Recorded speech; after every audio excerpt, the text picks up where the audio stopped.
तो हेलो, मेरा नाम है अभिषेक और स्वागत करता हूं बच्चों आप सभी का हमारे इस प्यारे से खूबसूरत से प्लेटफॉर्म पे जिसका नाम है जेआर कॉलेज। तो यार कैसे हो आप सभी लोग? आई होप आप लोग एकदम बढ़िया होंगे, आप लोग की पढ़ाई एकदम बढ़िया चल रही होगी बच्चों। ठीक है, तो जैसा कि आपको पता है बच्चों, हमने काफ़ी सारे लेसन्स 11th केमिस्ट्री के कंप्लीट किए हैं। ठीक है, अभी लास्ट हम लोग ने केमिकल बॉन्डिंग कंप्लीट किया जो कि काफ़ी थोड़ा बड़ा हो गया था, पर मैंने आप लोग को हर एक टॉपिक हर एक थ्योरी आपको समझाई है उस लेसन की। सही है, तो जिस बच्चे ने पहले के चैप्टर्स नहीं देखे हैं, जो चैप्टर कंप्लीट हो चुके हैं वो चैप्टर्स नहीं देखे हैं, तो कृपया करके आप जाइए 11th केमिस्ट्री की प्लेलिस्ट आपको मिलेगी हमारे चैनल पर। सही है, उस प्लेलिस्ट को चेक करिए और वहां पर जितने भी चैप्टर्स हैं वो आप अपने दिमाग में अपने बुक्स में अपने दिमाग में डालने की कोशिश करिए। ठीक है, क्योंकि आपके एग्जाम्स काफ़ी नज़दीक हैं, अब अप्रैल मार्च के अंदर आपकी एग्जाम्स होगी, तो अपने एग्जाम्स के लिए प्रिपेयर रहिए। सही है, उसके बाद बच्चों आपका 12th स्टैंडर्ड शुरू होगा, तो 12th स्टैंडर्ड की पढ़ाई भी आपको थोड़ी जल्दी शुरू करनी पड़ेगी। जैसे आपके एग्जाम्स खत्म होंगे उसके बाद आपको तुरंत 12th स्टैंडर्ड की पढ़ाई शुरू करनी पड़ेगी, क्योंकि 12th का सिलेबस थोड़ा सा वास्ट होता है। सही है, तो 11th की स्टडीज जितनी जल्दी हो सके उतनी जल्दी खत्म करो ताकि आप 12th पे फोकस कर पाओ। ठीक है, ओके, समझ में आ रही है बात? ठीक है, चलो बच्चों, हम लोगों ने शुरू तो नहीं किया, मतलब राहुल भैया ने एक लेसन शुरू किया था जिसका नाम है बच्चों मॉडर्न पीरियोडिक टेबल। आप लोग को याद ही होगा, इसका लेक्चर नंबर 1 आया था जो कि राहुल सर ने रिकॉर्ड किया था, पर उसके आगे वो रिकॉर्ड नहीं किया। उन्होंने कहा कि सर आप इसे बनाइए। उन्होंने मुझे ये जिम्मेदारी दी है बच्चों कि मैं आप लोग को इस लेसन को आगे कंटिन्यू करूं, आगे आपको पढ़ाऊं। सही है, तो लेक्चर नंबर 2 यहाँ पर बच्चों मैं आपको पढ़ाऊंगा और इसके आगे पूरा लेसन आपको मैं ही पढ़ाने वाला हूँ। ठीक है, राहुल भैया ने वहां पर आपको सिखाया था, वहां पे समझाया था कि मॉडर्न पीरियोडिक टेबल होता क्या है, मॉडर्न पीरियोडिक टेबल का आपको स्ट्रक्चर बताया था, उसकी थोड़ी सी बैक स्टोरी बताई थी कि कितने सारे साइंटिस्ट इन्वॉल्व थे। मॉडर्न देखो, पीरियोडिक टेबल बनाने के लिए किसी एक साइंटिस्ट का इन्वॉल्वेशन जरूरी नहीं था, बहुत सारे अलग अलग साइंटिस्टों ने अपना योगदान दिया है। बड़े अलग अलग साइंटिस्ट थे, चाहे वो रदरफोर्ड हो, रदरफोर्ड का अपना पीरियोडिक टेबल था, फिर आपके अर्निस्ट आए थे उनका था, फिर बोहर्स ने अपना योगदान दिया है। कई सारे अलग अलग साइंटिस्ट थे जिन्होंने अपना अपना योगदान दिया है, और तब जाकर आपके पास एक मॉडर्न पीरियोडिक टेबल है जिसे हम लोग long form of periodic table भी कहते हैं। सही है, तो सिर्फ किसी एक साइंटिस्ट के वजह से ये पीरियोडिक टेबल नहीं बना है, बहुत सारे अलग अलग साइंटिस्टों ने अपना अपना कॉन्ट्रीब्यूशन दिया है, जिससे आज जो हम लोग पीरियोडिक टेबल पढ़ रहे हैं वो हमें मिलता है। सही है, जो सबसे पहला रदरफोर्ड का पीरियोडिक टेबल था वो थोड़ा सा अलग था बच्चों। वो पीरियोडिक टेबल किसके बेसिस पे था? एटॉमिक मासेस के बेसिस पे। उन्होंने एटॉमिक मास के बेसिस पे अरेंजमेंट किए थे, और उसके बाद अलग अलग थियरीज और आई। ठीक है, और अभी जो हम लोग पीरियोडिक टेबल पढ़ते हैं वो एटॉमिक नंबर के बेसिस पे अरेंज है। सही है, तो इन्हीं की बातें थोड़ी बहुत करेंगे आज के इस लेक्चर में। वैसे इनकी बातें ऑलरेडी आप लोगों को राहुल सर ने की हुई हैं, राहुल सर ने पढ़ाया हुआ है आप लोग को ये सब। सही है, तो आज प्राइमरली हमारा फोकस होगा इलेक्ट्रॉनिक कॉन्फ़िगरेशन को समझना, कैसे हम किसी एटम की इलेक्ट्रॉनिक कॉन्फ़िगरेशन को समझें। ठीक है, फिर इलेक्ट्रॉनिक कॉन्फ़िगरेशन का ट्रेंड हम लोग देखेंगे कि अगर आप ग्रुप्स में आगे बढ़ेंगे तो इलेक्ट्रॉनिक कॉन्फ़िगरेशन कैसे चेंज होगी, अगर आप पीरियड्स में आगे बढ़ेंगे तो आपकी इलेक्ट्रॉनिक कॉन्फ़िगरेशन कैसे चेंज होगी। आपको पता है ना, आपका जो पीरियोडिक टेबल है वो ग्रुप्स और पीरियड्स में डिवाइड है। 18 ग्रुप्स होते हैं, 7 पीरियड्स होते हैं। सही है, तो किसके अंदर किस तरीके का आपको इलेक्ट्रॉनिक कॉन्फ़िगरेशन का ट्रेंड देखने के लिए मिलेगा। फिर इलेक्ट्रॉनिक कॉन्फ़िगरेशन लिखनी कैसी है आपको, बचपन से आप कैसे लिखते आ रहे हो, 2 8 8 8 ऐसे लिखते आ रहे हो ना, जिसमें सबसे आउटर मोस्ट ऑर्बिट रहेगा उसमें आप जितने इलेक्ट्रॉन्स उसके रहेंगे वैसे आप लिखते थे। पर अभी आपको ऐसा इलेक्ट्रॉनिक कॉन्फ़िगरेशन नहीं लिखना, अब आप थोड़े बड़े हो चुके हो, बड़े स्टैंडर्ड में आ गए हो। ठीक है, अब आपको इलेक्ट्रॉनिक कॉन्फ़िगरेशन कैसे फॉलो करनी है, 1s1 1s2 2s3, समझ रहे, ऐसे आपको इलेक्ट्रॉनिक कॉन्फ़िगरेशन को समझना है, पढ़ना है। तो इन्हीं चीज़ों के बारे में आज इस लेक्चर के अंदर हम लोग बातें करने वाले हैं। सही है, सो बुक्स और पेन अपने पास रखो, बुक्स पेन पेपर लेकर शुरू हो जाओ बच्चों। ठीक है, जितने भी यहाँ आपके आसपास डिस्ट्रैक्शंस होंगे उन डिस्ट्रैक्शंस को बाय बाय कर दो। सही है, और अभी पूरा का पूरा फोकस करना जितनी भी चीज़ें मैं आपको पढ़ाने वाला हूँ। सही है बच्चों, सो शुरू करेंगे बच्चों आज एक बहुत ही इंपॉर्टेंट टॉपिक से। सबसे पहले हम लोग हल्का सा ये समझेंगे कि मॉडर्न पीरियोडिक टेबल है क्या। ठीक है, मॉडर्न पीरियोडिक टेबल कैसे बनाई गई उसको थोड़ा सा हम लोग रिवाइज करेंगे, उसके बाद हम लोग आगे चलेंगे। ठीक है, चलो आ जाओ बात। देखो, सबसे पहली जो मॉडर्न पीरियोडिक टेबल, मैं ज्यादा डीप में नहीं जाऊंगा, ये बहुत बड़ी स्टोरी है, मॉडर्न पीरियोडिक टेबल के ऊपर बहुत बड़ी स्टोरी है जो आपको राहुल सर ने सुनाई होगी। अब मैं थोड़ा सा आपको ब्रीफ इंट्रोडक्शन दे देता हूँ, क्योंकि लेक्चर नंबर 1 को आए मुझे पता है काफी समय हो गया, बहुत सारा समय हो गया। ठीक है, तो मैं आपको थोड़ा सा इंट्रोडक्शन देता हूँ। मॉडर्न पीरियोडिक टेबल, इसके पहले आई थी मेंडलीव पीरियोडिक टेबल। ठीक है, मेंडलीव अंकल ने क्या कहा, मेंडलीव अंकल ने कहा कि the physical and the chemical properties of the element is the periodic trend to its atomic mass. समझ में मैंने क्या बोला? उन्होंने एक स्टेटमेंट दी थी बच्चों, अगर हम बात करें मेंडलीव की, ठीक है, मेंडलीव अंकल की बात करें, मेंडलीव सर की बात करें, तो इन्होंने हमें क्या बताया? इन्होंने हमें बताया कि जो फिजिकल और जो केमिकल प्रॉपर्टीज होती हैं किसी भी एलिमेंट की, वो पीरियोडिक ट्रेंड में किसके बेसिस पे होंगी? वो होंगी बच्चों एटॉमिक मास के बेसिस पे। ठीक है, वो किसके बेसिस पे होंगी? पीरियोडिक मास के बेसिस पे। यह हमें अर्नेस्ट मेंडल ने बताया। ठीक है, तो जो मेंडलीव अंकल की जो स्टेटमेंट थी, उन्होंने क्या कहा? उन्होंने हमको यह समझाया कि the physical and chemical properties किसकी? Of an element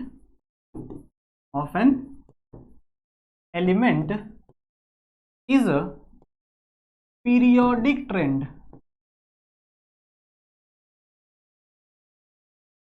on atomic mass.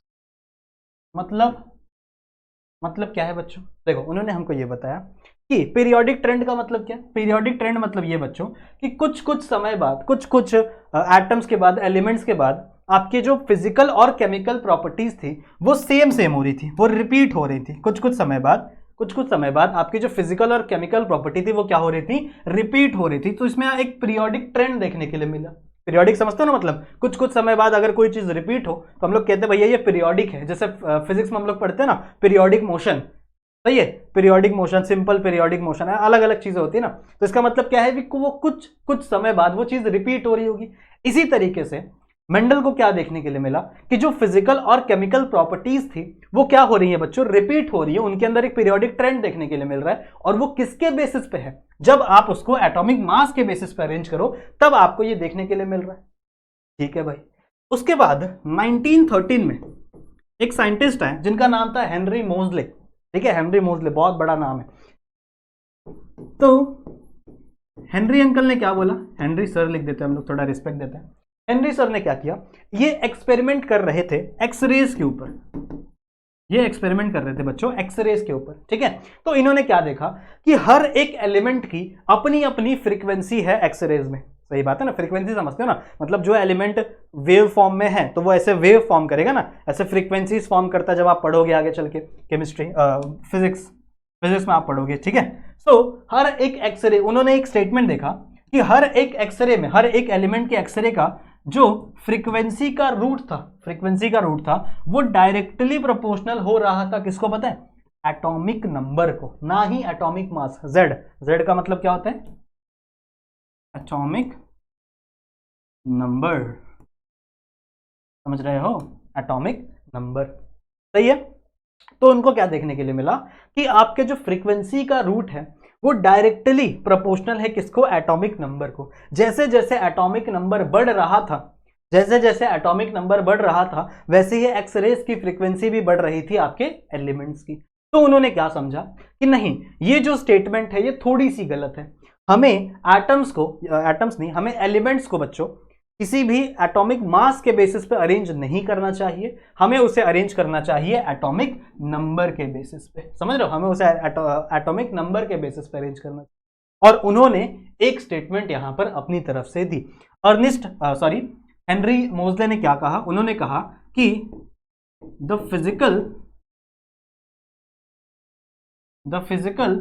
And chemical properties जो हैं, the physical and chemical properties of an element is in a periodic trend to atomic number. समझ में आई बात? तब हमें हेनरी मोजले ने बताया कि नहीं, अगर आप एटॉमिक मास से कंसिडर करोगे तो एटॉमिक मास से ये जो केमिकल फिजिकल प्रॉपर्टीज है ये इतनी ज्यादा सिमिलर नहीं हो रही। ये सिमिलर किससे होंगी? जब आप इन्हें अरेंज कर दो in the form of atomic number, in the ascending order of atomic number. सही है। और फिर वहां से बच्चों हमें मेंडलीव पीरियोडिक टेबल से एक मॉडिफिकेशन देखने के लिए मिलती है जिसे हम कहते हैं मॉडर्न पीरियोडिक टेबल, और इसी को हम लोग long form of periodic table भी कहते हैं। और इस long form of periodic table में सिर्फ हेनरी मोजले का ही हाथ नहीं है, ऐसे कई अलग अलग साइंटिस्ट है जिनका हाथ है, जिन्होंने इस पीरियोडिक टेबल को बनाने में अपने अपने योगदान दिए हैं। ठीक है, जैसे बोहर्स हो गए, अलग अलग साइंटिस्ट है बहुत सारे। इनकी बात हम लोग करेंगे मेनली लेसन नंबर 4 में। लेसन नंबर 4 इस लेसन का थोड़ा बेस है। ठीक है, वहां पे हम लोग बेसिक चीज़ों में बात करेंगे कि एटम कैसे डिस्कवर हुआ, एटम से एलिमेंट कैसे डिस्कवर हुआ, फिर आगे चल के वो लेसन बड़ा इंटरेस्टिंग है। ठीक है, तो ये इस लेसन का बेस होगा। सही है, चलेगा।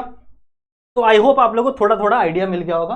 और राहुल सर ने आपको एटॉमिक मॉडर्न पीरियोडिक टेबल के बारे में भी दिखा दिया होगी, मॉडर्न पीरियोडिक टेबल का स्ट्रक्चर कैसा होता है।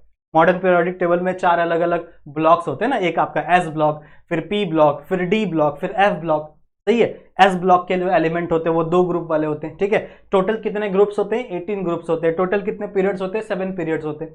तो आई होप आप लोग को दिमाग में छोटा सा स्ट्रक्चर याद है किसके, मॉडर्न पीरियोडिक टेबल का। नहीं याद है तो टेक्स्ट बुक खोलो, टेक्स्ट बुक में आपके दिया हुआ है। सही है, अब यहां से हमारी कहानी हमको इस लेक्चर में शुरू करनी है बच्चों, किसके बारे में, इलेक्ट्रॉनिक कॉन्फ़िगरेशन की। आखिरकार आप इलेक्ट्रॉनिक कॉन्फ़िगरेशन किसी भी एलिमेंट का कैसे बता सकते हो, और आप पीरियोडिक टेबल में ट्रेंड कैसे देख सकते हो इलेक्ट्रॉनिक कॉन्फ़िगरेशन का। सही है, कैसे, अगर आप ग्रुप में यहां से वहां जाओगे, ग्रुप में ऊपर से नीचे आओगे, तो इलेक्ट्रॉनिक कॉन्फ़िगरेशन में कैसा ट्रेंड देखने के लिए मिल रहा है। सही है, अगर आप पीरियड में लेफ्ट टू राइट जाओगे तो आपको इलेक्ट्रॉनिक कॉन्फ़िगरेशन में कैसे ट्रेंड देखने के लिए मिल रहा है। पहले आप ये समझोगे कि आखिरकार इलेक्ट्रॉनिक कॉन्फ़िगरेशन है क्या, और इसे लिखा किस तरीके से जाएगा। सही है, ठीक है। सो आ जाओ बच्चों, बात करते हैं इलेक्ट्रॉनिक कॉन्फ़िगरेशन की। सुनो, ध्यान से सुनो। इलेक्ट्रॉनिक कॉन्फ़िगरेशन क्या करता है, इलेक्ट्रॉनिक कॉन्फ़िगरेशन करता है बच्चों डिस्ट्रीब्यूशन ऑफ इलेक्ट्रॉन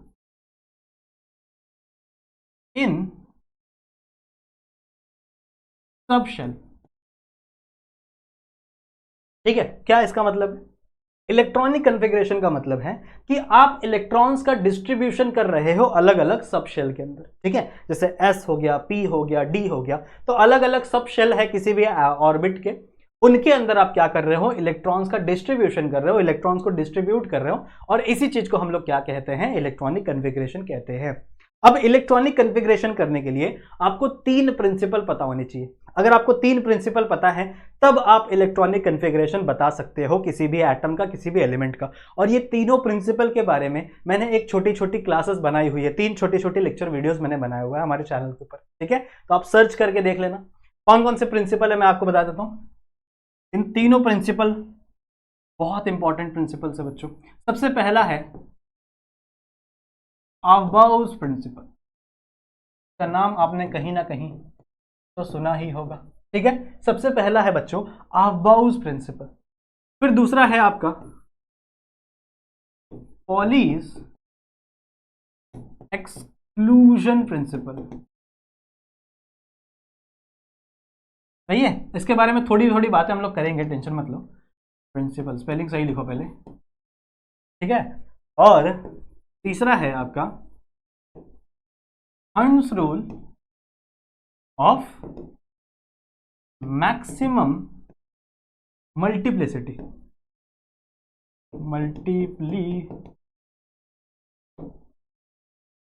ठीक है। तो ये 3 रूल हैं, 3 प्रिंसिपल है।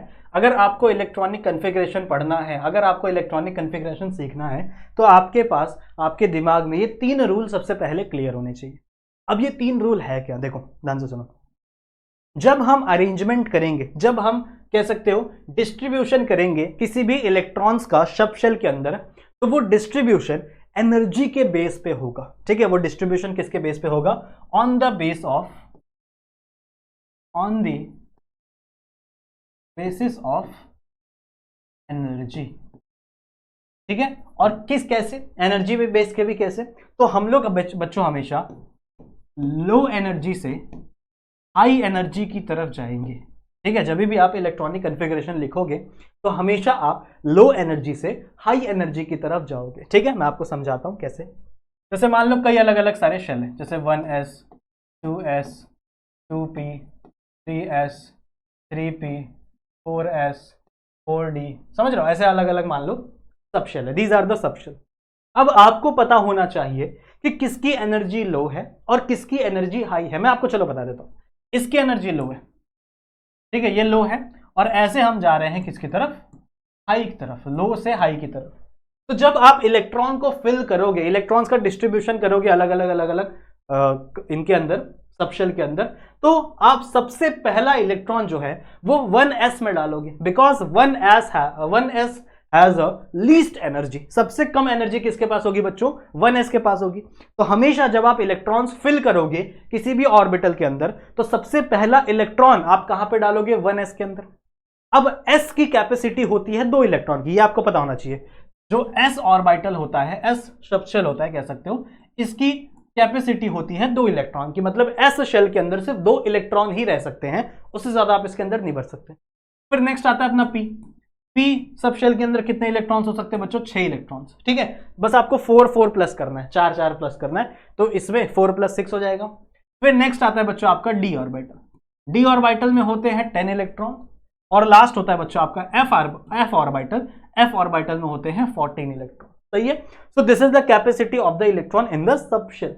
अलग अलग सबशेल में कितने कितने इलेक्ट्रॉन्स रह सकते हैं, ये जो नंबर है, these are the electrons capacity, समझ रहे हो। तो मान लो आपके पास कोई ऐसा एटम है जिसका एटॉमिक नंबर मान लो 10 है, ठीक है, जैसे मान लो उसका एटॉमिक नंबर 10 है। तो मैंने बोला कि चलो बच्चों, आपके पास एक एलिमेंट है जिसका एटॉमिक नंबर क्या है, 10, आप इसका इलेक्ट्रॉनिक कन्फिग्रेशन लिख के दिखाओ। आप बोलोगे ठीक है सर, इलेक्ट्रॉनिक कन्फिग्रेशन लिखने के लिए मैं हमेशा लो से हाई की तरफ जाऊंगा, लो एनर्जी से हाई एनर्जी की तरफ जाऊंगा, जिसमें सबसे कम एनर्जी होगी सबसे पहले इलेक्ट्रॉन्स हम उसके अंदर फिल करेंगे। तो आप यहां पे देखो 1s सबसे लो एनर्जी, इसके अंदर आप इलेक्ट्रॉन फिल करोगे, पर कितने इलेक्ट्रॉन फिल करोगे, बिकॉज s की लिमिट क्या है, 2 इलेक्ट्रॉन की। तो मतलब आपने डाल दिए 2 इलेक्ट्रॉन सबसे पहले इसके अंदर, सही है, आपने क्या किया, 2 इलेक्ट्रॉन डाल दिया इसके अंदर। फिर अब आए दूसरे पे, इससे ज्यादा एनर्जी किसके पास है, 2s के पास। 2s के अंदर कितने कैपेसिटी होंगी भैया, ये भी क्या है आपका s ही है ना, s ऑर्बिटल ही है, और इसके पास कितनी कैपेसिटी होती है बच्चों, वापस 2 इलेक्ट्रॉन की। तो मतलब देखो 2 इलेक्ट्रॉन इसमें डाल दिए, 2 इलेक्ट्रॉन इसमें डाल दिए, टोटल 4 इलेक्ट्रॉन आपने डिस्ट्रीब्यूट कर दिया। बचे कितने, 10 इलेक्ट्रॉन थे, 4 इलेक्ट्रॉन डिस्ट्रीब्यूट कर दिए, बचे कितने, 6 इलेक्ट्रॉन। नेक्स्ट पे आ जाओ, नेक्स्ट बच्चों आपका 2p। नाउ p की कैपेसिटी कितनी होती है, 6 इलेक्ट्रॉन्स की। p की कैपेसिटी कितनी है, 6 इलेक्ट्रॉन्स की, मतलब 6 के 6 इलेक्ट्रॉन्स इसमें आ सकते हैं। तो अगर आप इसको हटा दो तो ये बन जाएगा इसका इलेक्ट्रॉनिक कन्फिग्रेशन, इसका इलेक्ट्रॉन, मतलब ऐसे एलिमेंट जिसका एटॉमिक नंबर 10 हो, उसका इलेक्ट्रॉनिक कन्फिग्रेशन क्या बन जाएगा बच्चों आपका, ये 1s2 2s2 2p6। समझ रहे हो, आई होप आपको समझ में आ रहा होगा। फिर आप सोचोगे कि सर ये तो चलो ठीक है, आपने हमें बता दिया कि इसकी एनर्जी लो है, इसकी एनर्जी ज्यादा है, ऐसे ऐसे आपने बता दिया, पर हम कैसे याद कैसे रखें, कैसे हमें याद रहेगा कि किस शेल की एनर्जी कम होती है, किस शेल की एनर्जी ज्यादा होती है। तो यहीं पे बच्चों एंट्री होती है अफबाउस प्रिंसिपल, यहीं पे एंट्री होती है बच्चों अफबाउस प्रिंसिपल की। अफबाउस प्रिंसिपल में एक छोटा सा रूल है, उस रूल के अकॉर्डिंग हमको ये पता चलेगा कि किसकी एनर्जी ज्यादा होती है, किसकी एनर्जी कम। ठीक है, मैं आपको छोटा सा दिखा देता हूं बना के। कुछ ऐसा होता है, देखो अफबाउस principal, 1s 2s 3s 4s 5s 6s, ये एक ट्रिक है, ठीक है। इस ट्रिक से आप याद रख सकते हो एनर्जीज, ठीक है। फिर यहां पे आएगा आपका 2p 3p 4p 5p 6p, ठीक है। फिर यहां पे आएगा आपका 3f 4f 5f, ठीक है। और यहां पे आपका आता है शायद, नहीं d आता है, f, sorry 3d 4d 5d, और फिर यहाँ पे आपका 4f और 5f आता है। कुछ ऐसा होता है अफबाउस प्रिंसिपल, आपके बुक में दिया हुआ है, आप देख सकते हो। अब इन्होंने क्या बोला, ये सिर्फ याद रखने का तरीका है बच्चों, याद रखने के लिए अच्छा तरीका है। इन्होंने क्या बोला, हम ऐसे जाएंगे, मतलब आप ऐसे से ऐसे गए, फिर ऐसे से ऐसे गए, फिर ऐसे ऐसे ऐसे गए, फिर ऐसे ऐसे ऐसे गए, ऐसे ऐसे ऐसे ऐसे गए, समझ रहे हो। इस फ्लो में हम लोग जा रहे हैं, इस डायरेक्शन में आप जा रहे हैं। अब यहां से इसकी एनर्जी सबसे कम एनर्जी किसमें, 1s में, फिर 2s में, फिर 2p में, फिर 3s में। देखो मैंने ऐसे लिखा है, 1s में, 2s में, फिर 2p में, फिर 3s में। तो 1s 2s 2p 3s, 3s के बाद 3p, फिर 4s, फिर 4s के बाद 3d आता है, 4s के बाद 3d आता है। कभी भी आप 4s के बाद 4p में इलेक्ट्रॉन्स नहीं भर सकते, क्योंकि 4s के बाद क्या आता है बच्चों, 3d। समझ रहे हो? So this is the arrangement of your sub orbital in the form of energy, in the form of energy. ठीक है, समझ में आई बात? एनर्जी के तरीके से, इस तरीके से बच्चों अरेंजमेंट है, तो इस तरीके से आपको इलेक्ट्रॉन्स को भरना पड़ेगा। ये सबसे इंपॉर्टेंट लॉ है आपके अफबाउस प्रिंसिपल का। अगर आपको ये नहीं याद रहेगा, इसे जब आप एग्जाम में लिख बनाओगे, ठीक है, एग्जाम में जब आप जाओगे तो ये तो आप बना नहीं सकते पेज पे, तो जो पीछे रफ वाला पेज होता है ना, आप उसे उस पर ये बना के रखो, और फिर आपको किसी भी इलेक्ट्रॉन का कन्फिग्रेशन पूछता है, इलेक्ट्रॉनिक कन्फिग्रेशन, तो इसके हिसाब से देखो और फिर क्या करना है, बस आपको इलेक्ट्रॉन को भर देना है। आपको ये पता है एस ऑर्बिटल में 2 इलेक्ट्रॉन आते हैं, पी ऑर्बिटल में 6 इलेक्ट्रॉन आते हैं, डी ऑर्बिटल में 10 इलेक्ट्रॉन आते हैं, और एफ वाले में 14 इलेक्ट्रॉन आते हैं। तो उसके हिसाब से आपको क्या करना है, इलेक्ट्रॉन्स को फिल करना है। ठीक है, तो ये चीज आपके दिमाग में रहनी चाहिए अगर आपको इलेक्ट्रॉनिक कन्फिग्रेशन करना है, सीखना है किसी भी एलिमेंट का। बात समझ में आ गई यहां तक? हाँ बच्चों, बात समझ में आ गई यहां तक? आई होप ये चीजें आसान हुई होंगी आप लोग के। उसके बाद दूसरा लॉ है बच्चों Pauli's exclusion principle. Pauli's exclusion law principal क्या बोलता है? वो कहता है कि ऑल द फोल quantum number of any subshell will not be same. ठीक है, ये इलेक्ट्रॉनिक कन्फिग्रेशन करने के लिए इतना इंपॉर्टेंट नहीं है, तो इसको हम लोग स्किप कर रहे हैं। वैसे ये क्या होता है इसके ऊपर मैंने ऑलरेडी वीडियो बनाई हुई है, वो वीडियो जरूर से देखेंगे आप लोग। ठीक है, छोटी छोटी वीडियोस है, 10 मिनट की, 15 मिनट की, सर्च करेंगे आप लोग। ठीक है, तो जब वेकेशन का टाइम था, वेकेशन का पीरियड चल रहा था, तो उस समय पर मैंने छोटी छोटी वीडियोस बनाई थी। मैंने ये समझाया था वीडियो के अंदर कि अफबाउ प्रिंसिपल क्या है, मैंने ये बताया था पॉलीज एक्सक्लूजन प्रिंसिपल क्या है, मैंने हंस रूल समझाया था। हंस रूल बहुत इंपॉर्टेंट है। हंस रूल क्या कहता है बच्चों? सुनो, ये मिटा दूं मैं, स्क्रीनशॉट लेना है तो ले लो, ये मिटा देता हूं वरना मैं। हो गया? चलो स्क्रीनशॉट ले लो या फिर वीडियो को पॉज करके नोट डाउन कर लो। डन? चलो देखो हंस रूल क्या कहता है। हंस रूल बहुत ज्यादा इंपॉर्टेंट होता है बच्चों, जब आप किसी भी एटम का हाइब्रिडाइजेशन बनाते हो उस समय पर हंस रूल बहुत इंपॉर्टेंट होता है, या फिर जब आप शेल बनाते हो छोटे छोटे, तब हंस रूल बहुत इंपॉर्टेंट होता है। जैसे मान लो यही वाला एग्जांपल ले रहा हूं मैं, यहां पर क्या दिया हुआ बच्चों, आपका 2p6 है। अब p ऑर्बिटल को जब आप ड्रॉ करोगे ना, तो p ऑर्बिटल में 3 सबशेल होते हैं। दिस इज p ऑर्बिटल, और p ऑर्बिटल में 3 सबशेल होते हैं। सबसे पहला होता है px, दूसरा होता है py, और उसके बाद होता है pz। ठीक है, जो s ऑर्बिटल होता है उसके अंदर सिर्फ एक शेल होता है ऐसा, या ये आपका s ऑर्बिटल। ठीक है, जो आपका d ऑर्बिटल होता है उसके अंदर 5 शेल होते हैं, जो आपका f ऑर्बिटल होता है उसके अंदर 7 शेल होते हैं। ठीक है, तो हंस रूल हमको ये समझाता है कि आपको इलेक्ट्रॉन्स कैसे फिल करने हैं इन शेल के अंदर।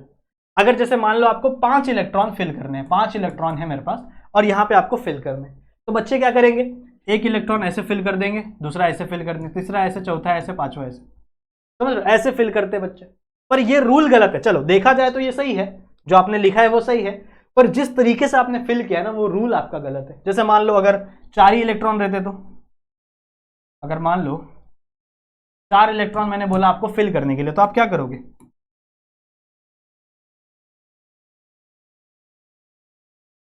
आप ऐसे फिल करोगे, 1 इलेक्ट्रॉन, 2 इलेक्ट्रॉन, 3 इलेक्ट्रॉन, 4 इलेक्ट्रॉन, गलत हो जाएगा ये गलत हो जाएगा। समझ लो, इस तरीके से आपको इलेक्ट्रॉन्स को फिल नहीं करना है।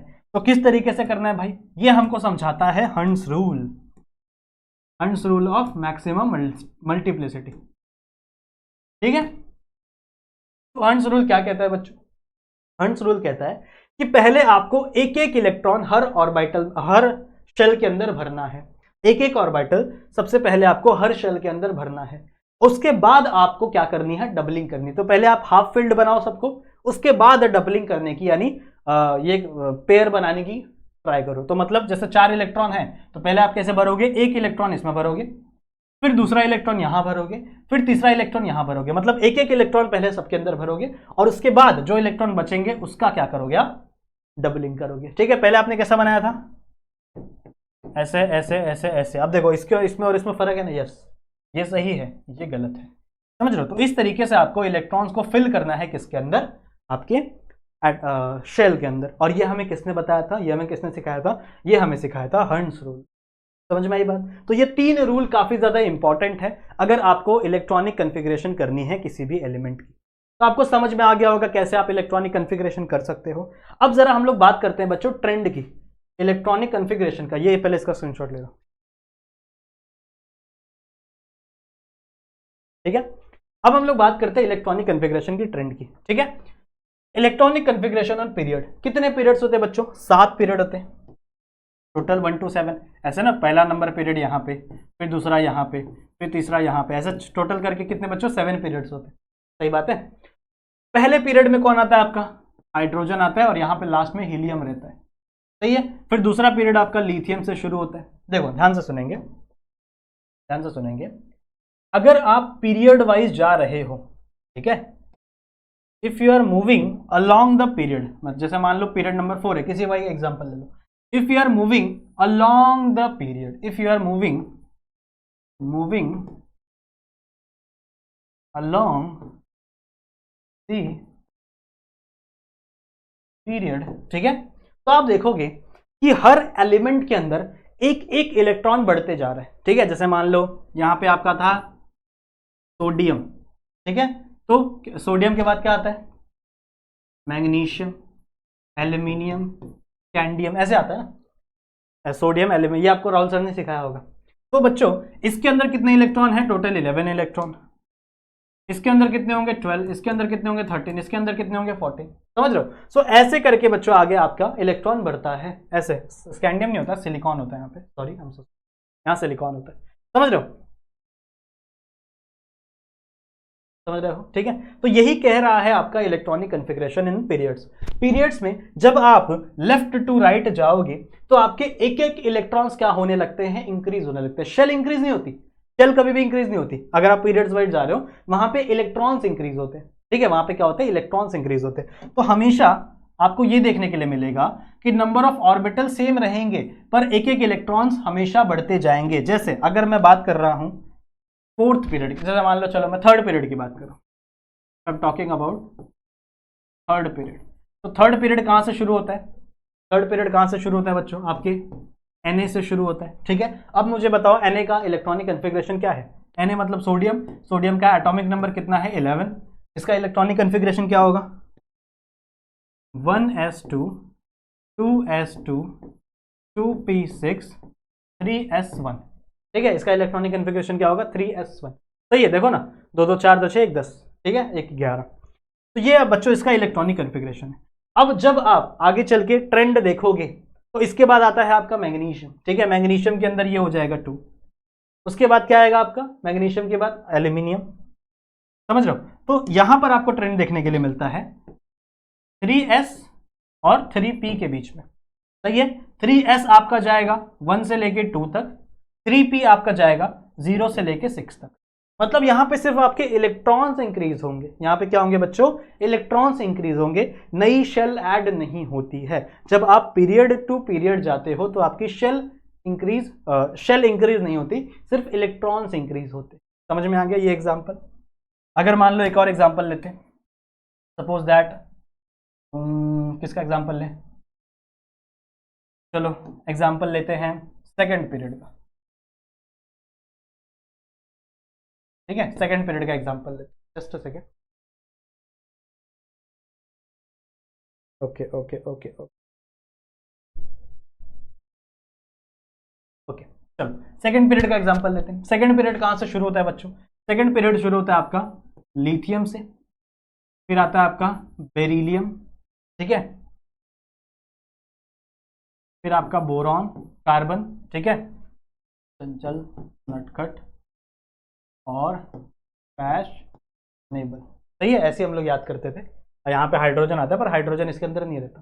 ठीक है, so lithium, beryllium, boron, carbon, nitrogen, oxygen, आपका फ्लोरीन और नियॉन लास्ट होता है आपका।